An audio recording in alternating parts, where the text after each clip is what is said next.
Salam sejahtera, Anda bersama saya Rizal Zulkapli dan ini adalah diskusi pasca pengumuman bajet 2015. Semalam kerajaan Perdana Menteri Datuk Seri Najib dan Razak yang juga Menteri Kewangan mengumumkan bajet 2015 yang adalah pelengkap kepada rancangan Malaysia ke-10 dan rancangan Malaysia ke-11 yang akan bermula pada tahun depan pada sekitar Mei, dan bajet ini antara lain memperuntukkan pelbagai perkara dalam pelbagai sektor termasuk apa yang diinginkan oleh rakyat, termasuk dari segi perumahan, dari segi memperhalusi GST, dari segi melihat kepada implementasi GST.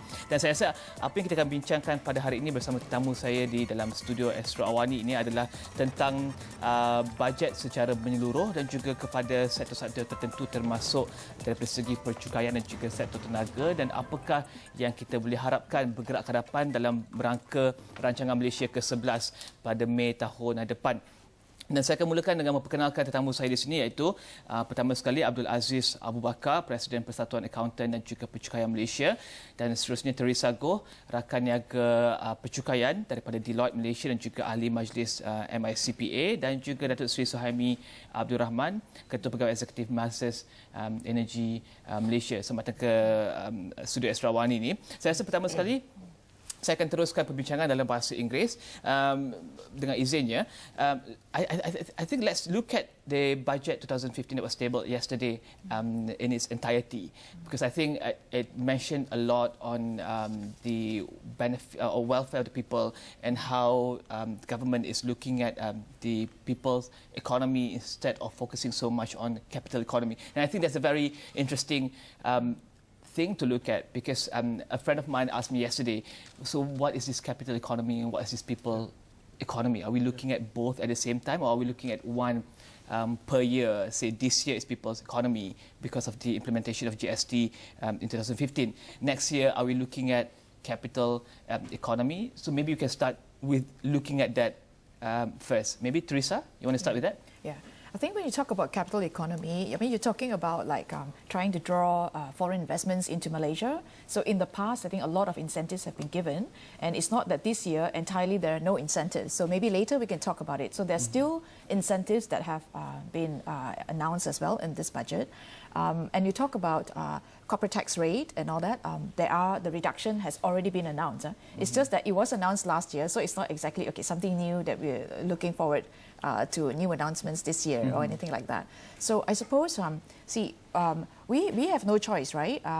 I'm glad that the government is committed to actually, work towards a balanced budget by 2020. So if you look at our P&L, sort of to say our balance sheet of the country, then look at the revenue and look at the expenditure. I think we have no choice, because based on the limited revenue that we have, he was talking about the with implementation of GST, even in the first year for next year, if you look at the excess, out of so much that's going to be collected, 5.6 billion that's going to be collected, the net, 4.9 billion of that is going to go back to the rakyat in the form of BRIM. So, and the excess that we have left is only 690 million.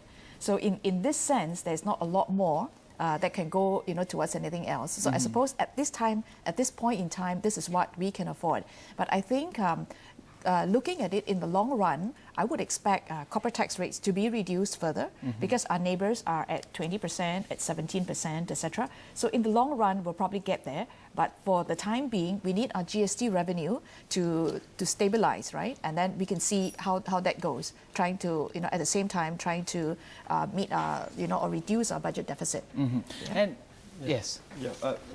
Coming back to the entirety of the budget speech, when we look at capital economy, so it is true what you said, because this year's budget is quite interesting, because it relates the capital economy against the people, the economy. We have been talking to the government in terms of how do you present yourself in terms of the country, saying that you have a good growth in terms of reducing the deficit and good momentum in terms of economy, but how it is being enjoyed by the people, each and every rakyat. So it is good that this time, when the Prime Minister, Honourable Prime Minister, relate the capital economy against the people's economy, because all this while, I think, if I'm not mistaken, when we present, the budget is being presented by the government, it has always been the capital economy, because you always brag about the in terms of the deficit is reducing towards a balanced budget, in terms of the GDP GDP and all those things. But what is it for the people? Yeah. So this year, the economy, the people's economy, meaning that the wealth of the country is going to the people. So how it is being transferred to the people? So it is in the budget. So and we think that it is good because it is the people who's bringing up the economy of the country. Datuk Seri, with the focus on people's economy, do you see businesses operating in Malaysia, or in fact, activities of attracting foreign investors in Malaysia? Do you think that will be dampened moving forward, 2015 maybe, or do you think the focus is just shifting for 1 year, maybe next year or 2015 budget we can relook at people's capital economy? Do you think investment in the country will be dampened, or do you think business activities will be dampened now that the focus has shifted towards people's economy? I think overall, looking on the budget, looking at the title is more about people's economy, and comparing on capital economy, they have allocation, means to develop the capital economy, but of course looking for 2015 budget, they are more focused on developing on people's economy. And I believe the other side, because they have put on the development budget of 50 billion, so which I believe to create more economy with the capital economy, that we focus to bring the foreign investment into the country, to get more and more projects, development projects for the country, to come in investment by the foreign to develop economy, and then of course the wealth of the results from the development will give towards the public, and the peoples will enjoy from the results. And I think that's important as well, to look at how the wealth that we get from foreign investors, how technologies that we attract from foreign investors to come in to invest and to set up factories or shops in Malaysia, transfer of wealth, transfer of technology, transfer of expertise will actually happen. And it's also important that this is explicitly seen in lives of everyday people in Malaysia. Do you think that's important as well?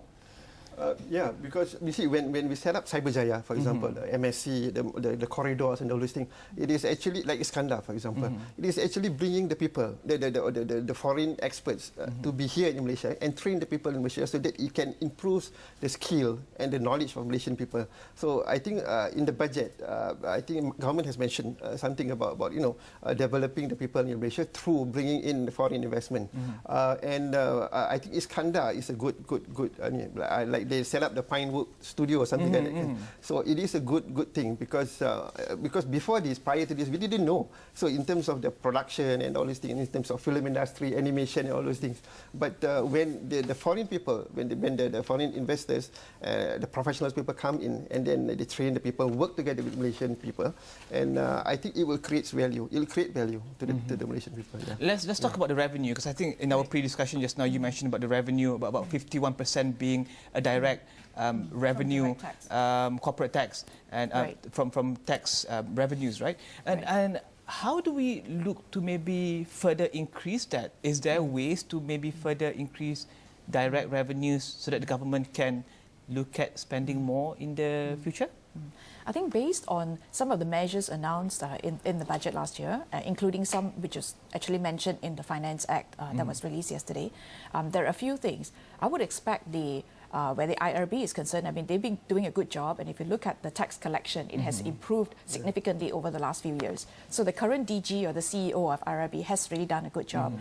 And I think the only way for us to increase revenue is actually to have stricter enforcement. So you would need more people to be doing more audits and be more efficient in carrying out the audits and the investigations, right? That's one thing. What I noticed, the amendment in the Finance Act, is that there's this thing called transfer pricing, and let me try to explain that. So I like it when this happens. I like it when you talk to a tax expert and say, let me try to explain that. Go ahead, Teresa. Very easy in the sense that, if I were to buy a service from you, and you are a third party, not related to me, then the price that you would sell me, that we would expect that to be a market price or an arm's length price, as we call it. But if you were related to me, for example, if you were my brother, for example, then of course you will probably give me some better discounts or something like that. So that price may no longer be arm's length, right? So you're talking about, in Malaysia, I think what is common for us, for example, in the manufacturing sector, we have many contract manufacturers or toll manufacturers who are here. Contract manufacturer meaning that, the R&D portion is not done here, right? That's done back home in their home country, right? R&D is not done here. They come in here, they set up the factory, and then you do the manufacturing, get the labor, do the manufacturing. The sales is also not done here. So the sales will usually be where the customers are. So they will probably have a sales office in US for US customers, another one in Europe for European customers. So then you look at the transaction, right? Okay, when raw materials are being purchased from the parent company, for example, what is that price? You manufacture it already, right? So you incur costs, right? Factory costs, labor costs, etc., to manufacture it, and then you export the product back to your parent company for them to sell to all the other sales companies in the group. Then the question is, what is this price? How much profit is the contract manufacturer supposed to have? They can't be doing for free. In a third-party situation, if I don't know you, you're not going to provide that service to me for free, right? It's got to be, at a profit, right? So how much profit should that be? Because that profit is very important to us, to our Malaysian government, because that will determine how much tax we're going to collect.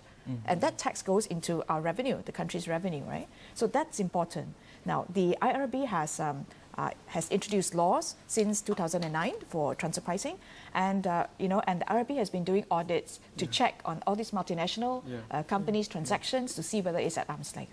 So the interesting thing, the amendment here is that when you talk about, how many years can the IRB audit your past records, like for example your company's accounts and all that, how many years can the IRB be checking it?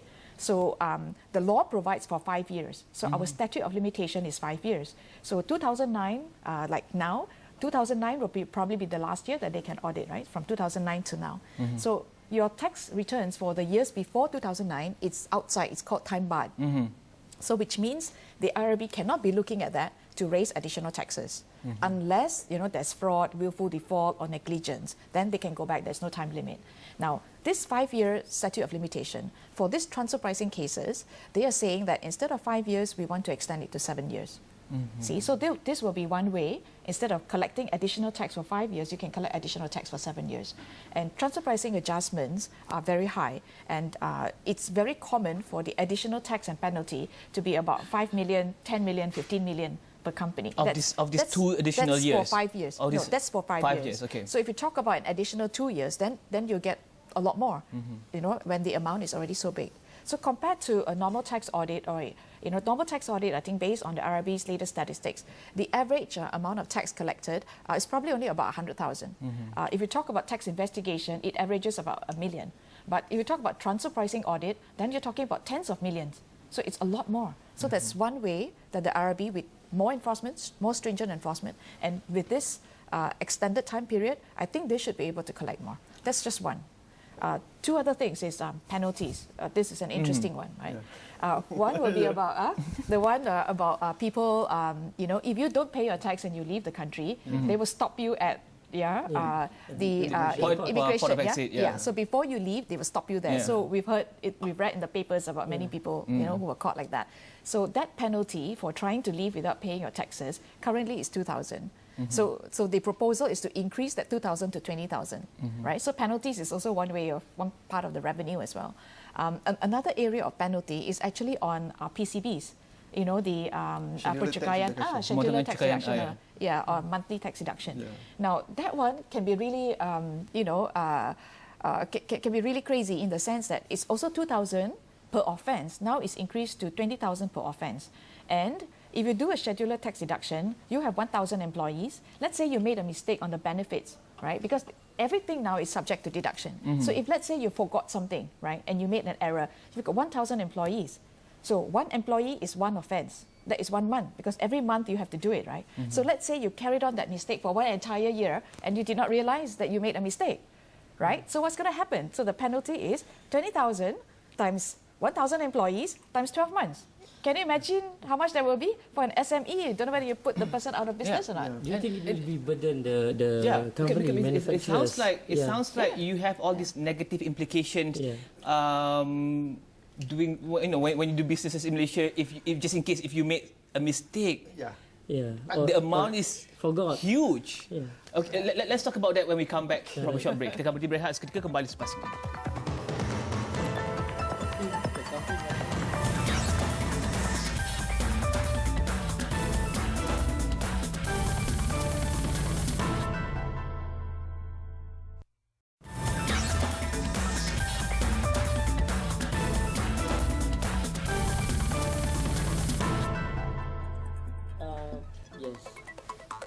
Dan bertemu kembali dalam perbincangan pasca bajet 2015. Kita membincangkan tentang beberapa sektor dan sekarang ini kita membincangkan tentang bajet 2015 secara menyeluruh dan melihat kepada peraturan dan juga ketetapan yang telah ditetapkan dalam pembentangan bajet semalam. Saya akan teruskan perbincangan dalam bahasa Inggeris dengan izinnya. Let's look at what Teresa mentioned just now. The need for compliance, the need for to understand rules and regulations. And I'm sure at Messrs, your company deals with a lot of foreign companies. So I think your understanding of rules and regulations would be heightened and would be at a good level in that sense. But for companies, for small startups, for new companies in Malaysia, and for companies that deal with directly with consumers, how do they go about understanding all these rules and regulations? And I'm sure it costs a lot to hire tax advisors. I'm sure it costs a lot to, I'm sure it would be an additional cost to their business to train their people to really understand the rules and regulations that they deal with on a daily basis. How do companies, will this hamper businesses in Malaysia, or how do companies react to this? And how do we make it easy for them to set up businesses in Malaysia right now? So for smaller company, tax is part of the regulation. They have to comply and they must do. But sometimes smaller companies start up SME with the unconstant of income. So for them to get a special trained people who really understand about tax will be very difficult for the MD to hire, or maybe to hire a tax company to look into their tax. So sometimes they try to omit, which I believe many companies, small companies, looking, because small business, they are looking on smaller profit margin, and they feel that the gross profit sometimes couldn't cover on the tax that they have to pay, and they put pending. And then of course then the penalty will IRB will chase them and stop them at the airport. So it's not just 2,000 ringgit anymore, it's 20,000 ringgit per offence. Yeah, so that is actually for small company with very less management experience, they will feel difficult. But I think by education, awareness, and then of course for the most smaller businessmen, they have to manage properly their cash flow. So that is very important. And do you send, I'm sure you send your people constantly for trainings like this, right? To look into rules and regulations. You deal with a lot of multinationals. So because we also started as a smaller company, and then we grow now close to 12 years. But then of course human capital is very important, training people and getting the good people, but it will grow along with the growth of the company. So this is the challenge for smaller company, and then they have to follow the business expansion. And I guess, Aziz, it's part and parcel of growing a business, right? Understanding what's your surrounding, understanding your rules and regulations. True. Coming back to the physical position, I want to go back to the physical position. You see, when you talk about physical position of a country, you talk about the revenue, and then the operating expenditure, development expenditure, and the deficit. So now we are at the revenue side. So Teresa was saying about penalty and compliance, all those things. You have to bear in mind, because when the revenue increase from lembaga hasil dalam negeri, especially from the IRB, I think it is not merely on penalties lah. So it is actually on the more effective tax system imposed by the lembaga hasil, by the IRB. Basically, it's actually catching the people who's not paying tax. So it is more, so it is fair, isn't it? It is fair, because we have been paying tax for example, the employees and all these things, employment, when we earn our income through employment, we do business, oil and gas company, all these things. But there are a certain community of people in terms of rakyat who avoid paying tax. So that's why we have transfer pricing audit, we have a tax investigation, tax audit. So because of this enforcement in terms of tax enforcement system, to ensure that those who are tax payable, meaning that these are payable, and then they should pay tax. And in terms of the approach by the Lembaga Hasil, it's actually towards 100% voluntary compliance. So it is not more on enforcing the act, but it is more to inculcate the practice of voluntary compliance by the taxpayer. And in terms of the business community, I think there are a lot of incentives. In terms of tax filing fee, it is allowable now. Because last time it is not allowable. We have been asking that for so many years. So now it is allowable, meaning when you appoint a tax firm, so when the filing of tax return and all those things are allowable now. So in terms of cost of doing business, should be lower. Okay, let's move on to another topic or to another phrase I think we've been mentioning over and over again for the past half an hour before we move on to specific sectors. I think the reduction of deficit. Right now, the projection for 2015 is the deficit will be reduced to about 3.0%. Looking at the importance of the reduction of deficit, because I think some countries operate with huge budget deficits. Yeah. Why do we strive so much to have a balanced budget by 2020? At what price are we getting the balanced budget? Because I think this is my personal opinion. To develop a country, you have to spend a lot. Yeah. And sometimes the aim towards getting a balanced budget by 2020, especially when you move towards 2020, might be challenging to your goal to develop a country, to turn it to a high income nation. You want to attract all this investment, you want to attract all this development. Why is the zero, or why is the balanced budget important by 2020? Why not 2030 or 2025 when we got more revenue targeted 2020 and then we can reduce it in 5 years' time? Why is it important to get the balanced budget, Aziz? You see, it is good when you have a precise objective, meaning it has to be a time frame. You have to set a time. So in terms of, because we want to be a balanced budget by 2020. So why balanced budget? It is because it is an ideal budget. An ideal budget is a balanced budget, meaning whatever income you receive, you spend. So there's no deficit or surplus. Even if it is a surplus, it is not a good budget because you are not using all the resources that you have. So remember when Datuk Seri Najib took over from Tun Abdullah, he introduced the stimulus package. That is actually to enhance the economic activity. So because prior to that, it was stagnant. The economy was stagnant. In terms of the current status of the country, it's going down because we are not introducing capital into the market, into the economy, and it was stagnant for quite some time. So the first step that he did was actually to introduce the stimulus package. Pump in in terms of borrow from the internal fund, the IPF, and all those things, put it in, activate the economy, and then create the economy. So when we are there, we have to move towards a certain point, meaning a balanced budget.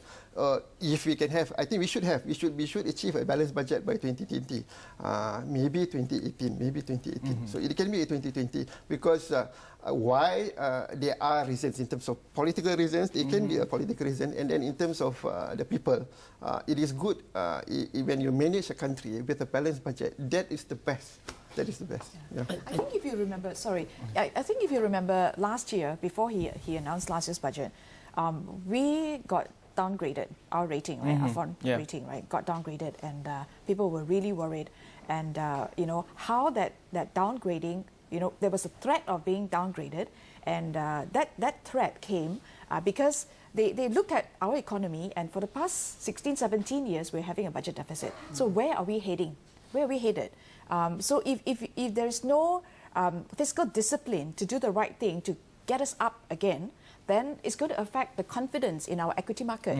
So, and that's going to affect the whole economy of the country. Yeah. So that's why it's important. So that's why I think we were very glad last year that, the PM, it was a very tough decision to make, right? To implement GST. But I'm very glad that he, decided like, okay, we cannot, for the sake of the country, like he says, for the sake of our future generation, it's a moral obligation. We've got to bite the bullet now, do whatever we can in order to make sure that, the economy is robust, and the country doesn't go bankrupt. I mean, we were like, at that stage. So it was a very, very dangerous threshold. So I'm glad we've crossed that, because we've taken that decision, hard decision, difficult decision. We've taken that decision, implement GST, and this year, with the changes and all that, the announcements, you can see that it's really committed to making sure that it works. Okay.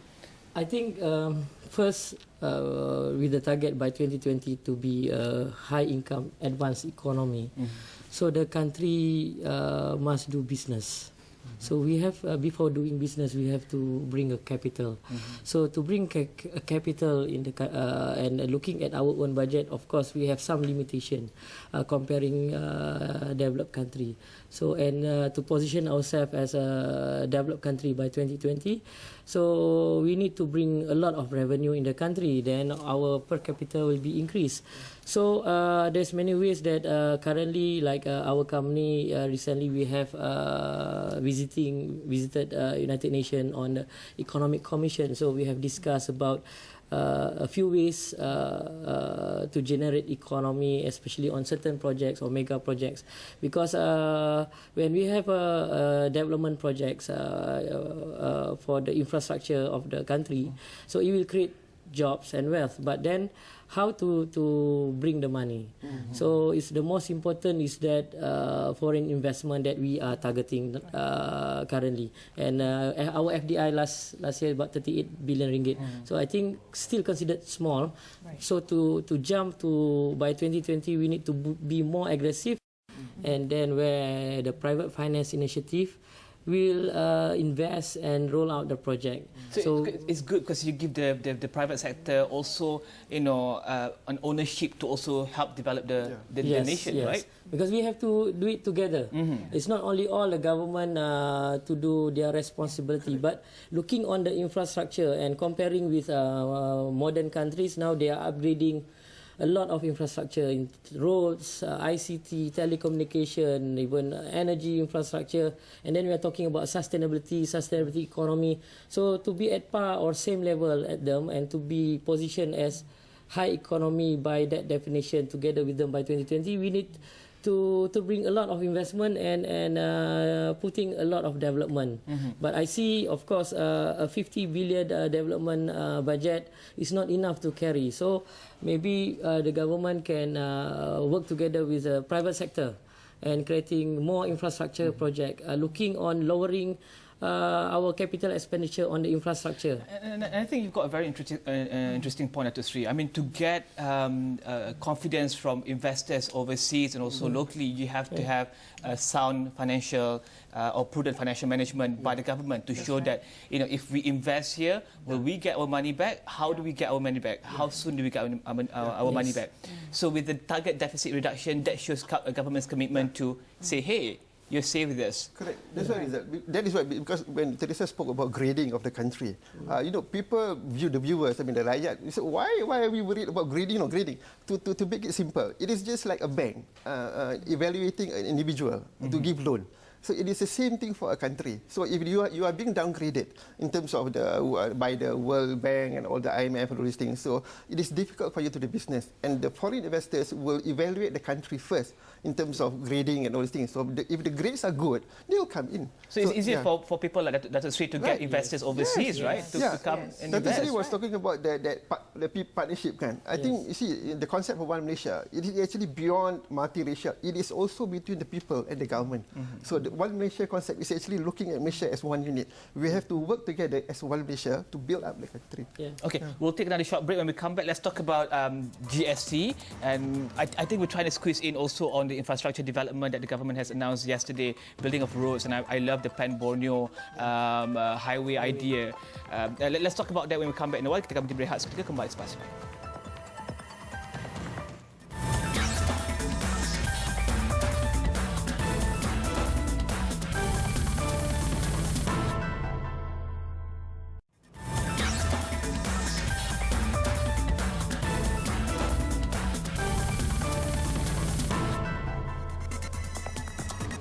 Dan bertemu kembali dalam pembincangan pasca bajet 2015.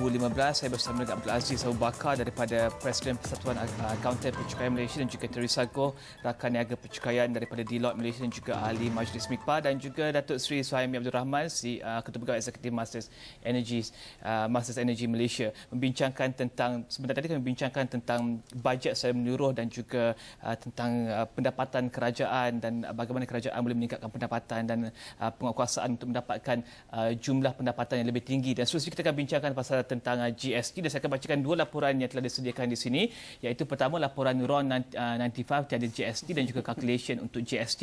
Ini untuk producer saya supaya dia tahu video mana nak mainkan.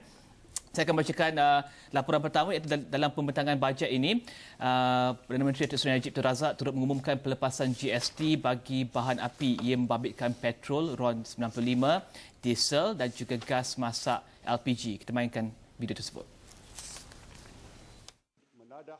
Jelas Najib, pelepasan ini hanya bagi pembelian runcit.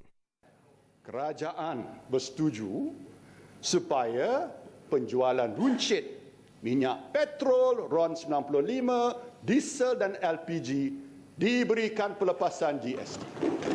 Melalui langkah ini, pengguna dan kumpulan sasaran yang berkenaan tidak perlu membayar GST bagi pembelian petrol RON 95, diesel dan LPG. Perdana Menteri turut menjelaskan sebanyak 23.5 bilion ringgit dibelanjakan kerajaan bagi subsidi bahan api ini. Ia peningkatan 14 kali ganda berbanding tahun 2002. Justru dasar rasionalisasi subsidi perlu dilaksanakan. Namun, ia dibuat secara berperingkat supaya tidak membebankan rakyat. Oleh itu, satu mekanisme khas akan dilaksanakan tidak lama lagi.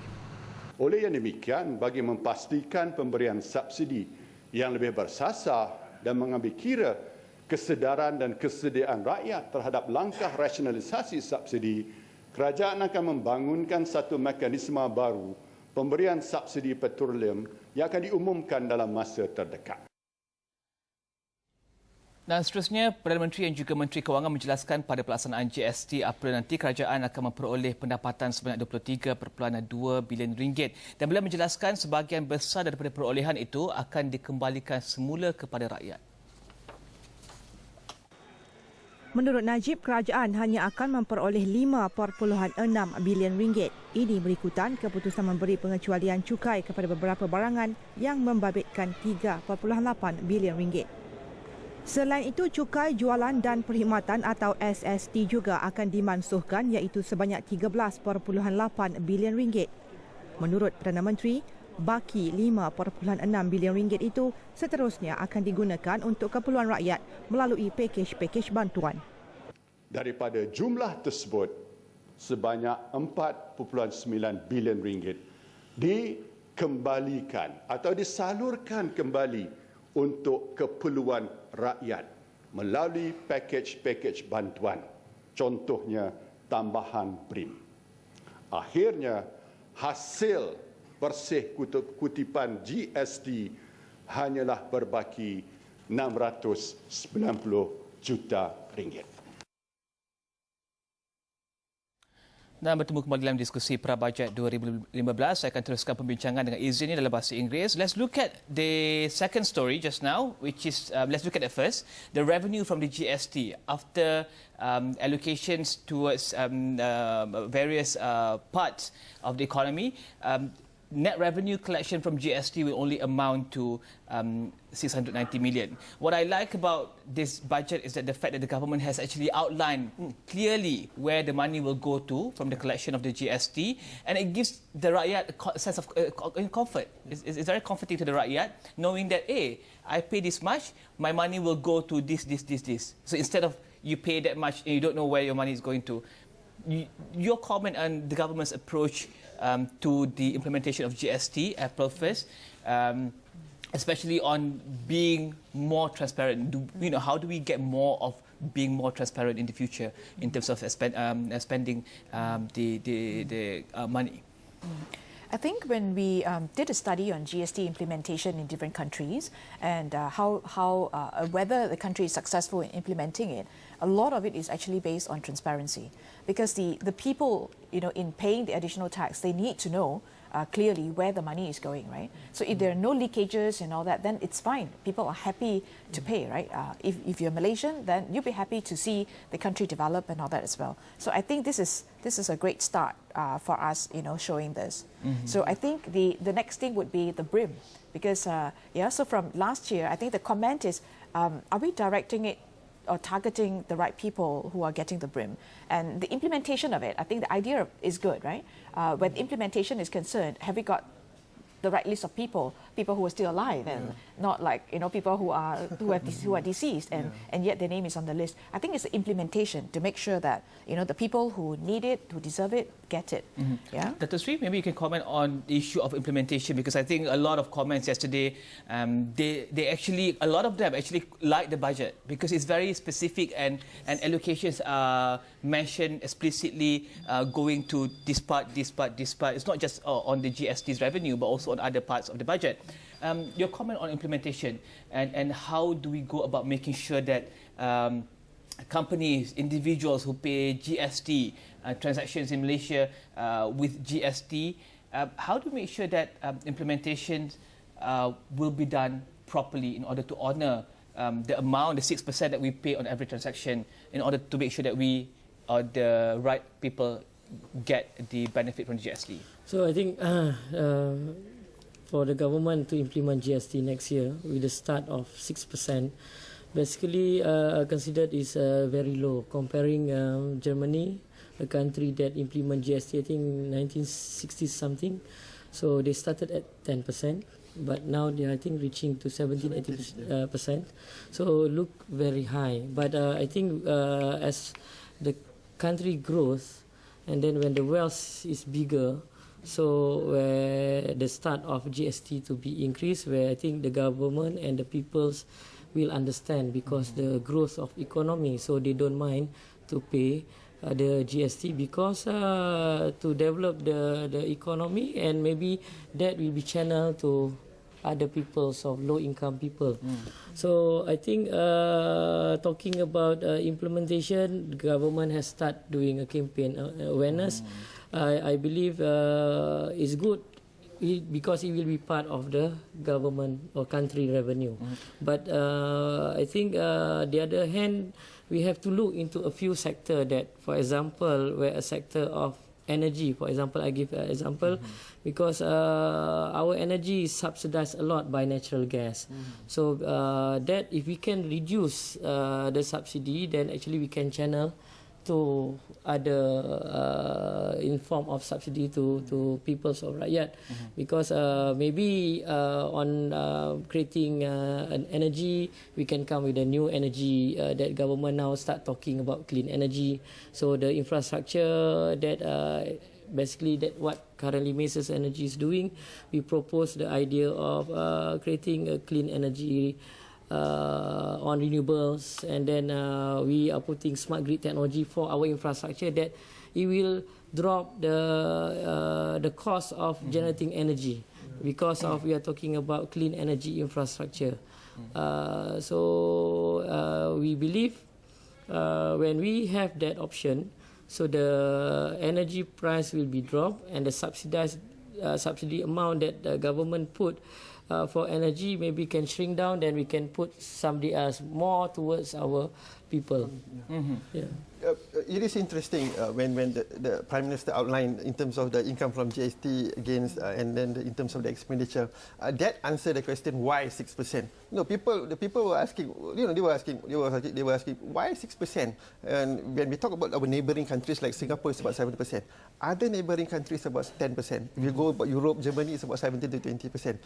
You see, the reason why the 6% is actually, if it is at 5%, so it is a neutral effect. in terms of we are getting income from the sales tax and service tax. So if it is at 5%, it is neutral. So that is why it is being, proposed at, or it is being fixed at 6%. And then because there are room to give tax reduction in terms of income tax and for the individual and for the corporate people. And in terms of implementation issues, like you were saying, you were asking about too, and it is merely a compliance because we've been on the ground in terms of talking to the business community from SMEs to the public listed companies. They are quite okay. We are a little bit worried. What's the biggest challenge that you get, or what's the response that you get from them in terms of the biggest challenge in terms of implementing or making sure that the company is GST ready? The seriousness of the government in terms of implementing GST, they were very worried, thinking that the government might again, postpone or defer the implementation. And so that was a big issue. So when we approach our clients in terms of compliance work or implementation of GST, our compliance program, they asked us the first step, the moment we walk in, talk to the board of directors on. Is the government going to implement it in April or will it be deferred? In fact, a day before the budget speech, people were asking me, I heard it was going to be deferred to June. I said, it cannot be, July. Implementation in another 3 months. I say it is quite very unlikely because that is during the fasting month and it's quite near to the Hari Raya. I don't think it is so, but it is going to be implemented in April 2015. And the biggest challenge is actually to convince the people and with the business community that it is going to be implemented in April 2015. And the other issue is, of course, the cost. Upload the cost. And what's the average cost for maybe a PKS to implement GST? I'm sure you have to send people for training. You have to get the software to make sure that your company is GST ready, right? Yeah. Did you go through a lot of challenges when I think getting that or just getting getting information? training and software for most companies is not a bigger cost compared to the whole operation, but it can be like a software that the company needs, like an accounting software. So that is a must in the company, and then to train people is part on our HRD budget in the company. So I don't see any problem. But for smaller companies, would it be a challenge to them to be at GST compliance? I don't see any problem actually. There are in terms of incentives given by the government. I heard there's also the 1,000 ringgit announced last year. Last year. So you see, we went with that. Now, if I'm not mistaken, there's about 70 over 1,000 now, about 70 or 80,000 companies registered for GST.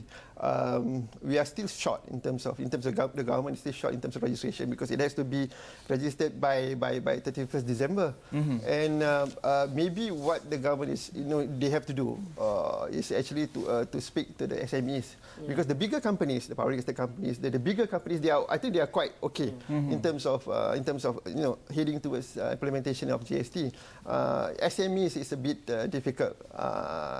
There should be some sort of I think talking about incentives, there are incentives. To educate them, yes. to take out the fear. It's not that simple because GST doesn't only involve the finance department, right? It involves procurement, for example.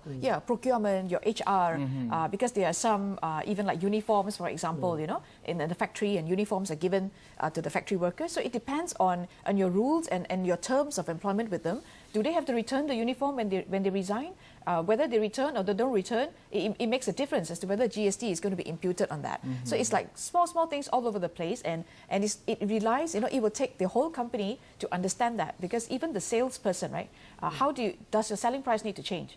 So you need to take that into consideration. Are you selling a zero-rated good or your standard-rated or exempt goods, and how will your input GST affect you, etc.? How is it going to affect your price? Then you've got to make a business decision as to whether should I absorb this, should I pass it on to the consumer, how should I increase it, what about my competitors, what are they going to do, and things like that, right? So the whole organization actually needs to be involved.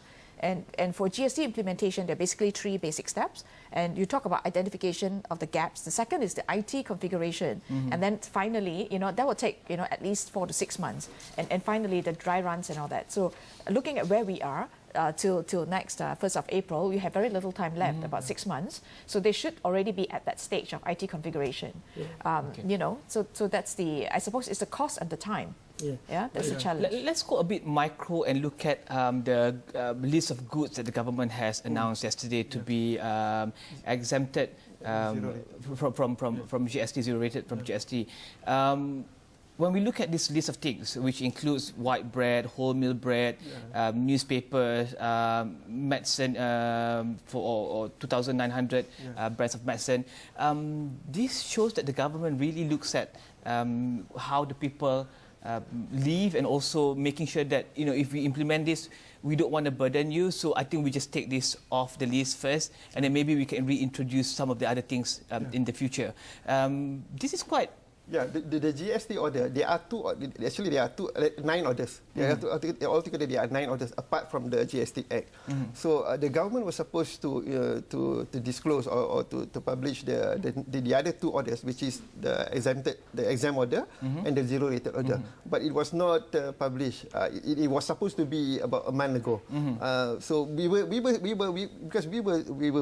We're still waiting for if there's more things to be included. It's supposed to be released on Monday. Supposed to be released on Monday. So when the things like medicine and in terms of some fruits, for example, it is good because those are all basic necessity in terms of need. But there are issues on the housing in terms of radars. Because Radar mentioned recently that the house price will increase about 3%, 4% if GST is 6%. Yeah, but they didn't mention about, you know, currently there are materials, building materials are being taxed at, you know, sales tax. You know, there are element of sales tax in terms of building material. But under GST, this sales tax is going to be abolished. So there are some savings in terms of building materials. So actually the impact of GST, I don't think it is quite significant. Personally, I don't but think how will the rakyat look at this? How will the rakyat look at the impact of GST? Will it actually cause inflation, as people have mentioned, or will it actually cause price increase? As those are the things that people fear will happen starting 1st April, because those are you know, for people. You see, it was mentioned in the speech about the basket of goods, of goods, about 955. About how much was it? 600 something. 535 will actually see a reduction. And then about the balance will be increased by about 5.8%. On average, I think the CPI in terms of the consumer price index will increase by about 3 to 4% on average. So when you see, it depends on how you consume things. Okay. The lower income people, they consume basic necessity. About 80-90% of the expenditure are all on basic necessities. These are all being zero rated and exempted. So they are not. I think the group of people which is going to be most hit by GST are the higher income people in terms of the luxury items and all those things. So I think government already protect and help lower income people by like basic necessity goods to be protect with no GST. So people's not simply to increase the price. So because also you have to have people on the ground to look at the price, making sure that this is the price before GST, this is the price after GST, so that people understand the transition from pre-GST to post-GST. Right? The people has to understand. It is difficult to administer. You know, like Singapore, everything is being standard rated. So it is easier for them to administer a GST system. In Malaysia, it is difficult because you have zero rated, you have exempted, you have out of scope, you have standard rated. Even it's for the government and also for the business community, because we have to identify the goods, we have to identify the vendors, the supplier, and all those things. And even with that, because of the government's issue ataupun the government with the people, so that is why they have about 4 rate of GST. Okay. We'll take another short break.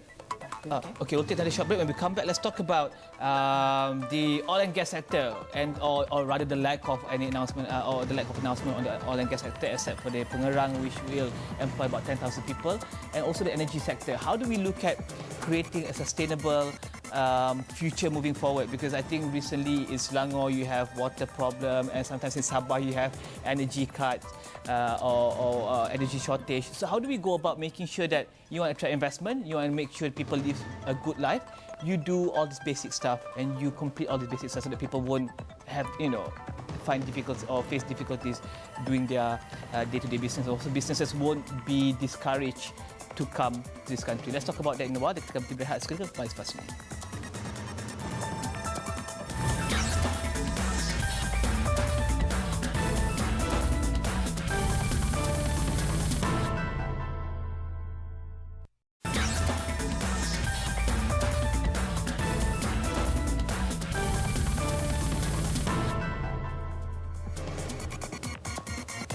Dan bertemu kembali bagi anda yang baru mengikuti perkembangan ataupun liputan yang kami bawakan di sini. Ini adalah diskusi pasca bajet 2015 bersama dengan Aziz Al-Bakar serta Rizal Zulkapli dan juga Datuk Seri Suhaimi Abdul Rahman membincangkan tentang, sekarang ini kita akan bincangkan tentang tenaga dan juga sektor minyak dan gas. Kerana saya rasa antara perkara yang tidak disebut oleh kerajaan adalah tentang sektor minyak dan gas, melainkan pengumuman bahawa pengerang akan menggaji lebih kurang 10,000 tenaga kerja di situ. Tapi bergerak ke hadapan, kita akan teruskan pembincangan dalam bahasa Inggeris. Moving forward, I think it's really important to look at the oil and gas and also the energy sector and also resources or energy sector, utilities and all that, to make sure that we move forward in a very sustainable way. You want to attract investment, you want to make sure people live a very good life. Quality of life all depends on energy and resources. And a friend of mine mentioned that in Sandakan, some parts of Sabah, there are some power shortages here and there. Recently, we saw a huge disruption to water supply in the areas of Selangor. So I think these are the things that should already be resolved, and you don't have to talk about water and electricity anymore. But moving forward, how do we make sure that if not in budget 2015, maybe in Rancangan Malaysia ke-11 to be announced in May 2015, how do we go about making sure that we have all these basic things like energy and resources resolved, and also making sure that we also invest in sectors which is important to the nation, which is oil and gas, making sure that we get the best that we can out of the oil and gas industry. Maybe we can start with the energy and resources first, and utilities first. Okay, the issue of energy, if you look the world scenario, they are talking about the energy will be doubling in next 10 years. So we even have an energy crisis like in Sabah. Energy is not enough. So because we have to see the root cause of where energy produced. So our energy produced is not environmental friendly because we are depending coal-fired and also natural gas. And our oil company is subsidized a lot on energy through a natural gas. So then it will also burden of our public or peoples because the energy price keep increasing. It's not only Malaysia, it's talking about all over the world. But then now they are looking a solution to reduce the living cost, especially to reduce the energy costs for the public, for the peoples, by introducing of clean energy project. So one of getting renewables, migrate from the traditional way of producing energy which unhealthy to the clean energy. So then, like in Europe and in US, so now they are talking about creating an infrastructure of clean energy by introducing of, for example, smart grid city technology, which currently Masons is involved in Europe and also in Malaysia. So because of that, the peoples don't know how much amount that we need the energy. So energy keep produced, and then we use, and then we wasted a lot of energy. And then the way how we produce, for example, we use a coal-fired, and then on the upstream we generate energy, then we send to the consumer about 20-30 kilometers away. So there will be a losses. So by law of physics, we understand 80% of losses. 80%? Yeah, in value chain. So in many forms. So we said about, like you said, power disruption, power failures, so power theft. So like in Europe now, they doing a project they call a super smart grid, where they want to have energy efficiency, less losses, and become clean, and where Africa will create more clean energy, and then all this energy infrastructure will be connected with a smart grid system, where they will know amount of energy the whole Europe losses between demand and supply. So with that, the public or the user will know, okay, today maybe I need only 10 kilowatt hour instead of today I spend 20 kilowatt hour, because the intelligence system that control in the utility will inform, because the system is not informed. So because of that, we produce energy. For example, 100 units from the power plant, consumer receive 20 units, for example, or 30 units. So then the cost of energy, including logistic and losses, the consumer have to bear. And the government have to subsidize. So you still have to pay the 80% that you don't get? Yes. Where this is actually, we don't realize. But actual fact, government subsidize a lot of energy. Maybe some people know, some people don't know. So we have to look into reducing of our capex. And then putting away that, for example, in Australia, they put a smart grid system. They will know amount of energy they produce and they need. So because of that, they can control, budget. So that's important about budget of energy. So they shut down a few power plant which they don't need. For example, Malaysia now using 90,000 gigawatt hour annually. Okay, and our compounded annual growth rate is 3.5%. So if we continue the trend, by 2020 we may need energy additional 50,000 gigawatt hour. So are we going to put more power plants instead of government talking about lower carbon emission? Are we going to produce a lot of natural gas to supply on energy? So another option, okay, they introduce or integrate electric vehicles, renewable energy, and also smart grid technology in one, the whole system, integrate together to achieve maximum on cutting off the losses. When you cut the losses, you reduce carbon, because in the world now talking about 1 kilowatt hour energy you are using now, you are produce 1 ton of carbon. Imagine today I have a house, I use 500 kilowatt hour of energy. Let's say I cut my consumption because of the system, or smart grid tell me today you just need 10 kilowatt hour. Constantly I use 300 kilowatt hour for a month. I save 200 kilowatt hour of energy, means about 60 ringgit. The cost of my saving. So then on the carbon side, 200 tons of carbon this month. So imagine we have 1 million homes. So meaning 200 million ton we will save. So then we are talking about in future about carbon trading, carbon economy or clean energy economy. So but this is not in the future already anymore, because some countries are already practicing it. And more than 39 countries now talking about preparing and implement emission trading scheme. They put a carbon price tax. So those who create more carbon, they have to pay tax. Those reduce of carbon, then incentives. And then in Australia, they put a price of carbon, because the whole world try to talk about sustainable energy. And like in UN, I went before, they are planning to 2030 sustainable energy for all 2030. They said if we don't control the energy and carbon, so we keep produce energy with uncontrol of carbon, then the climate change, global warming will affect it. So with the lack of any indication on moving towards a more sustainable growth in terms of energy in budget 2015, are you concerned?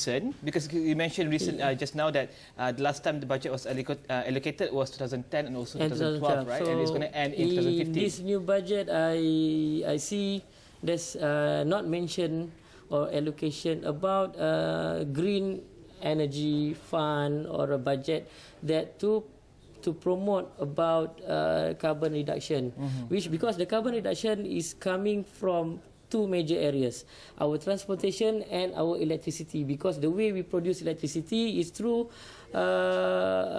natural gas and coal fire, which is unhealthy, produce a lot of carbon. 40% come from them, 40% from transportation. So then for industry, business people and government, they have to start putting the allocation awareness for the country, moving towards cutting emission by 40% in 2020.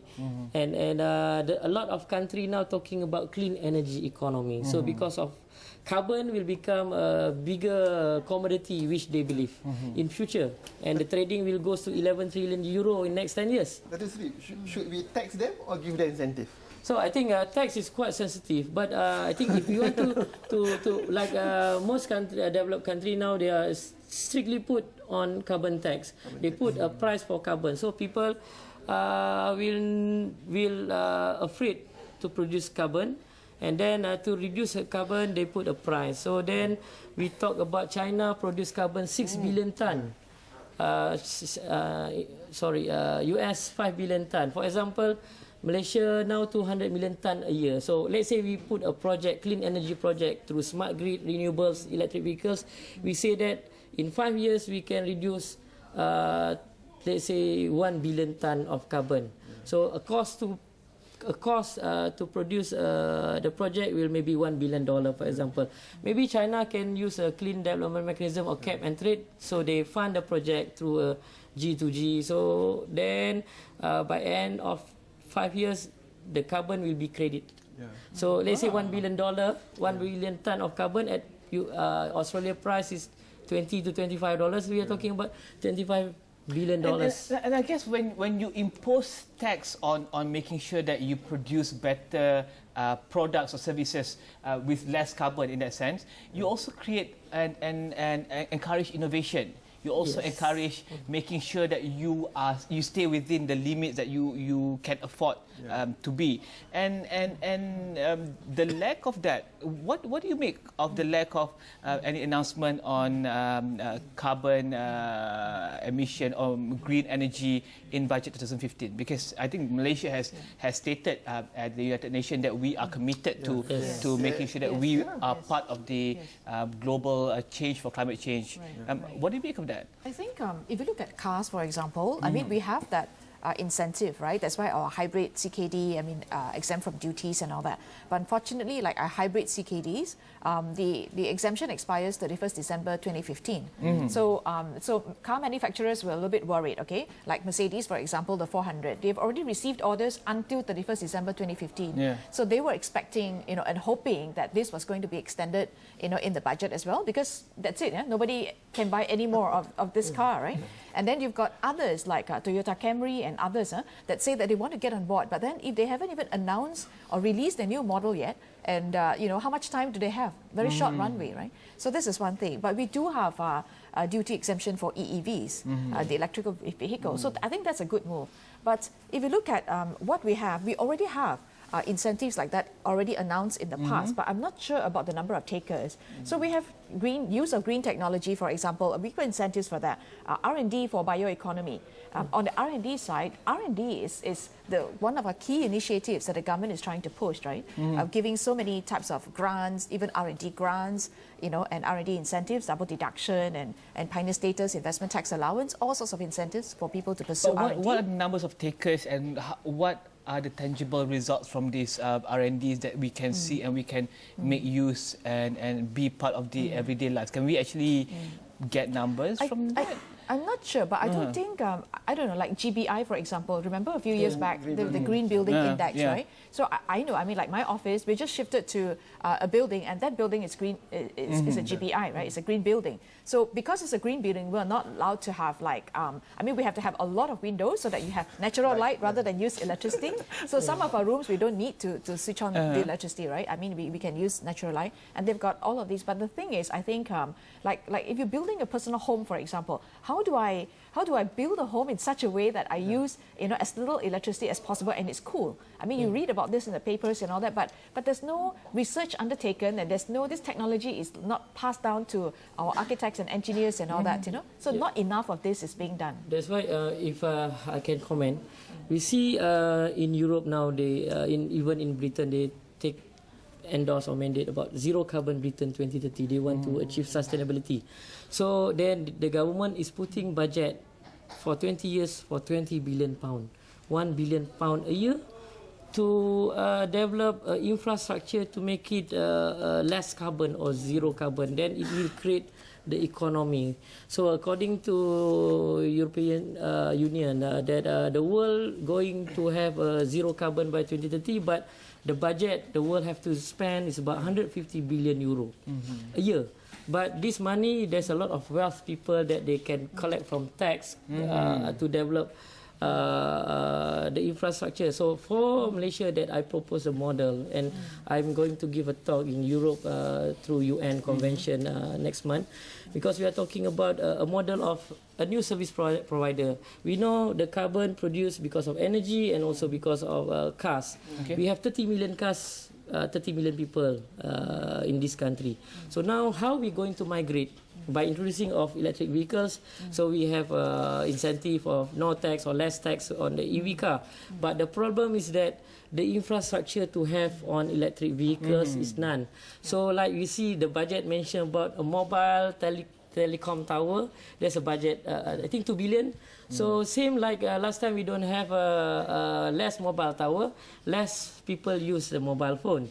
So now to accelerate on the electric vehicles, so we have to migrate and putting infrastructure. So the problem, who will pay for a few $1 billion the whole nation of infrastructure for EV, all the parking, charging station. So then we put a model, there must be a service provider to operate. So what we talking about, a model like a telco.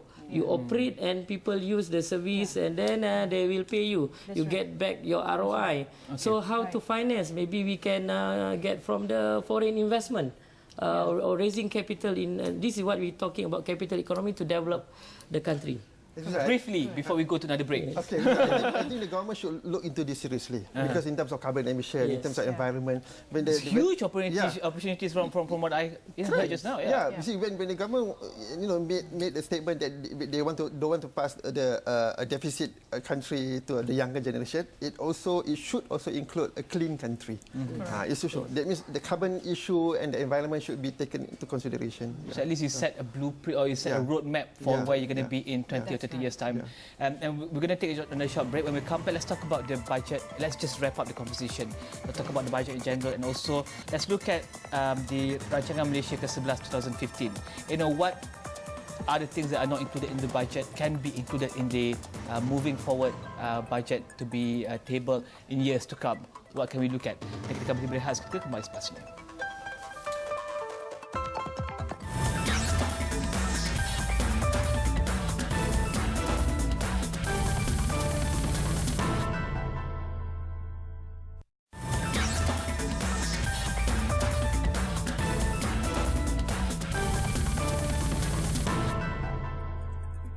Dan bertemu kembali dalam diskusi pasca bajet 2015. Kita bersama dengan Abdul Aziz Abu Bakar daripada Persatuan Akaunten Percukaian Malaysia dan juga Teresa Goh di Laut Malaysia dan juga Datuk Seri Suhaimi Abdul Rahman daripada Messes Energy Malaysia membincangkan tentang bajet 2015. Kita bincangkan tentang cukai dan juga kita telah bincangkan pasal bajet 2015 secara keseluruhan dan tentang sektor tenaga. Tapi seterusnya kita nak bincangkan pasal gerak harapan.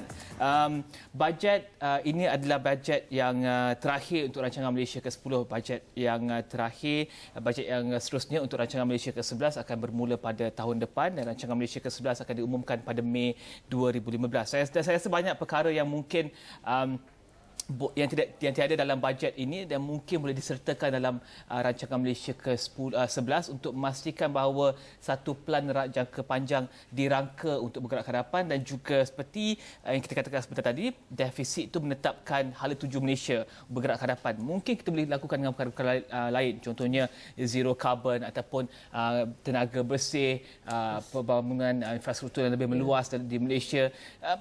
Dan kita teruskan perbincangan dalam bahasa Inggeris dengan izinnya.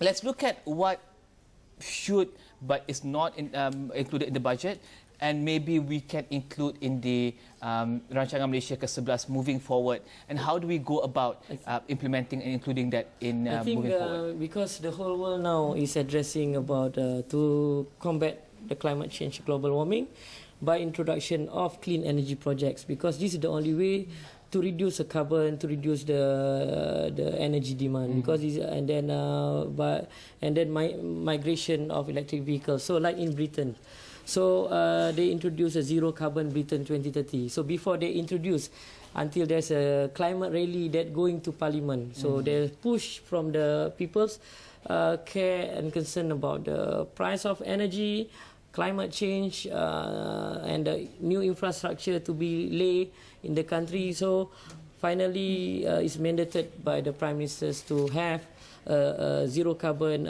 Britain 2030 and putting a clean energy project which relates smart grid, means energy efficiency, renewables and micro generation, and also electric vehicles.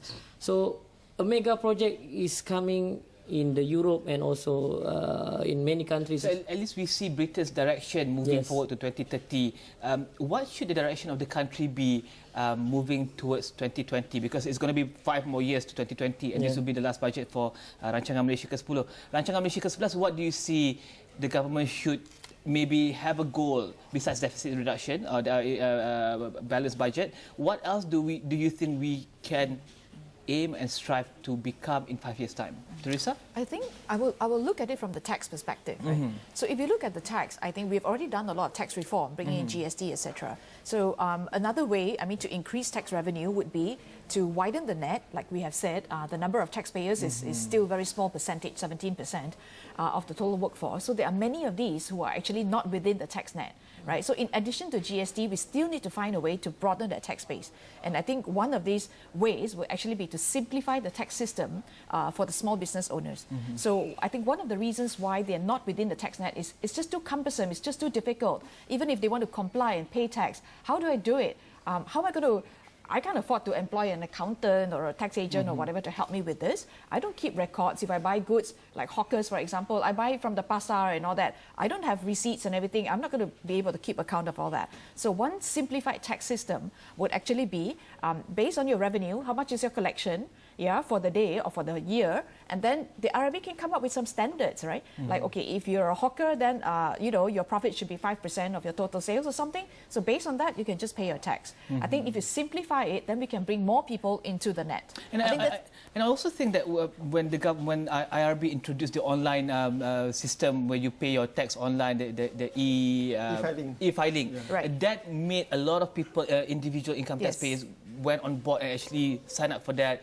And it's actually a fun thing to do for some people, I guess. It's a lot easier because all your information is brought forward maybe from something the other along year, that line so for small easier. businesses so that they can be a part of the taxpayer community. Yes. Yeah. And then on the overall, I mean, we have to look at, if you look at the developed countries, right, the tax rate will have to really go down, right? But that will have to, hopefully in 5 years, our GST revenue will be, quite stable, and then we'll be able to afford cutting our corporate tax rates and our personal tax rates in order to be able to attract and retain more expats and more Malaysians, to come back and work in Malaysia, right? So on the tax rates. And on the incentives, I think it's got to be revamped. So I think one of the things that was mentioned in the budget was good because, we're working towards a high knowledge economy, high income economy. So the kind of incentives that we want to attract to bring into Malaysia, that's very important. Don't attract the wrong ones, right? So we need to attract the right ones to get us there. So like there's this thing that was called Principal Hub.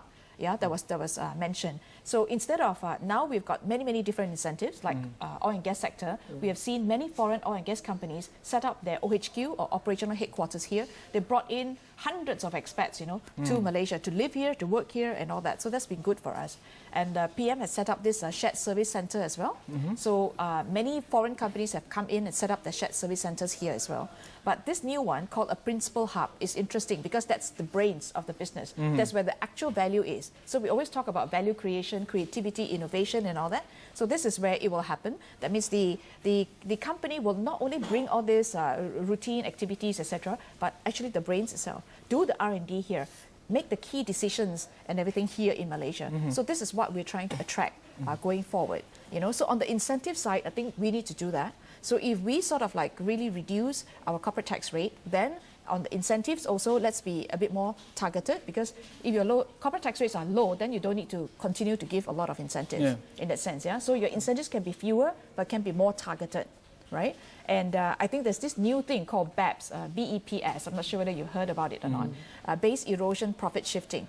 So the G20 countries, including like our neighbors, Indonesia, China, and India, they're not part of OECD. So they sort of like G20 and OECD are working together. And they've got, I think, the agreement or the support of like 90% of all the countries in the world, including Malaysia. And they're looking at how each country can, make sure that your tax base is not eroded, right? So your tax base is not eroded, and there's no unnecessary profit shifting, too much profit shifting out of Malaysia. If businesses come in here to do business, they have to make pay the tax in this profits, country. and they shift all the profits out, and they don't pay tax here, that's not going to help us, right? So people are looking at this, and the IRB as well. Okay. So I think that's another area that probably will be happening. Okay. Yeah? Aziz? Moving into 2020, I think we are going into advanced economy. In the budget is being so what basically the government has to do is actually to get everybody to contribute into the economy. It is good that the government has taken into consideration the role of women. That is quite interesting because you see when we have professionals women, and then when they are married, they are always they'll stay at home. So these are all ideal values that it can contribute to the economy. So what the government has planned to do is actually to getting these people to come back into the economy, to be part of the economy and contribute. The household income will increase, and at the same time it will contribute economy in terms of growth. It is also, and it has been stated in terms of youth, getting them to be entrepreneurial and all those things. And I think what is lacking in the budget is actually the silver hair program, meaning the pensioners. I think it is not mentioned here. What they can do is actually to get these people to be involved in the economy, not too taxing for them. They can become advisors to companies or you'll be surprised. Institutions. You'll be just surprised. There's a lot of these KSP, the KP, which are it's not basically doing anything. After their pension, you can get these people to be involved, to contribute to the economy as advisors. So the government should have some kind of incentives to get these people. These are all good people in terms of giving knowledge to the younger generations. In terms of doing economy, doing business, and helping with the government. Yes. I think that should be it. Yes. I think one good way to bring these people back, the retirees back, would actually maybe to offer a 50% tax rebate. So instead of paying same level of tax, a 50% discount, that would encourage them. I think now I can make conclusion to put Malaysia by 2023 as an advanced economy. So we need to bring a capital economy into Malaysia, as we mentioned but selective earlier. and good capital economy. So how we can create a special economic zone, tax incentive from the foreigners to come and put a manufacturing business in that economic zone. Then it will be a tax haven. Then it will bring a capital and bring jobs, 1 million of jobs. So then from there, it will create wealth. Then when we have wealth, we will understand and we will pay the tax. So the tax issue will never come a serious talk, because if you see a comparison between Germany 30-40 years ago, when they expand their economy, so the tax is increased and I don't see the European people talking more seriously about the tax, because they already understand, because the wealth is there. So it's equally distributed. Okay. Yeah. And my wish list is because I like the fact that the government actually list out the things that they are going to spend with the money from the revenue from the GST. My wish list is for in the future, if there are more subsidy reductions, then we know actually at least where the money is going to and how it's going to be spent, whether it's for the rakyat, whether to pay this, to pay that. So at least you're very transparent when you do, or when you come up with a policy or an action in the years to come. So with that, we wrap up this discussion. Thank you very much, Abdul Aziz Abu Bakar, Presiden Persatuan Akauntan Percukaian Malaysia, Seri Sago, Rakan Niaga Percukaian untuk Deloitte Malaysia, dan juga Ahli Majlis MIKPA, serta Datuk Seri Suhaimi Abdul Rahman, CEO Malaysia Energy Malaysia, membincangkan tentang diskusi pasca bajet 2015 dan ketika Menteri Diskusi saja. Saya Rizal Zulkapli, teruskan menonton Astro Awani. Salam hormat.